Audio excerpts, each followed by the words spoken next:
కురవి వీరభద్రస్వామి దేవస్థానంలో భారీ అవినీతి అక్రమాలపై ఫిర్యాదులందాయి. ఇక ఎల్హెచ్పిఎస్ రాష్ట్ర అధ్యక్షులు భీమానాయక్ ఆధారాలతో దేవాదాయ శాఖ అదనపు కమిషనర్ కృష్ణవేణికి ఫిర్యాదు చేశారు.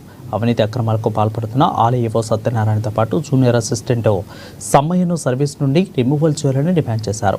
ఆలయంలోని భక్తులు సమర్పించిన గోవులకు కనీస రక్షణ లేకుండా పోయిందని, వాటికి తిండి మంచినీరు పెట్టకుండా ప్రాణం కోల్పోయే స్థితిలో గోవులను హింసించారు. కొన్ని సంవత్సరాలుగా భక్తులు సమర్పించిన బంగారం ఇప్పటి వరకు లెక్కలేదు, కేవలం వెండిని మాత్రమే కొలత చేశారని అన్నారు. అయితే ఇట్టి విషయాలపై సమగ్ర విచారణ జరిపించి ఆలయ ఈవో సత్యనారాయణతో పాటు జూనియర్ అసిస్టెంట్ సమ్మయ్యను సర్వీస్ నుండి రిమూవ్ చేయాలని కోరుతున్నామని అన్నారు. ఇక లేని ఎడల లంబాడ హక్కుల పోరాట సమితి ఆధ్వర్యంలో పెద్ద ఎత్తున నిరసన కార్యక్రమాలు చేస్తామని భీమానాయక్ హెచ్చరించారు.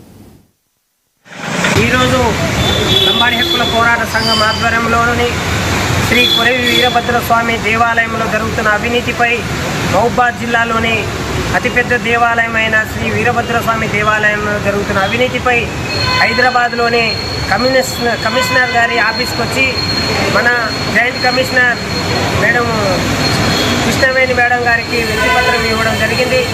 అన్ని సమగ్రంగా విచారణ జరిపించి ఈఓపై సీనియర్ అసిస్టెంటు సమ్మయ్యపై విచారణ చేసి తక్షణమే సస్పెండ్ చేయాలని మేము వినతిపత్రం ఇవ్వడం జరిగింది.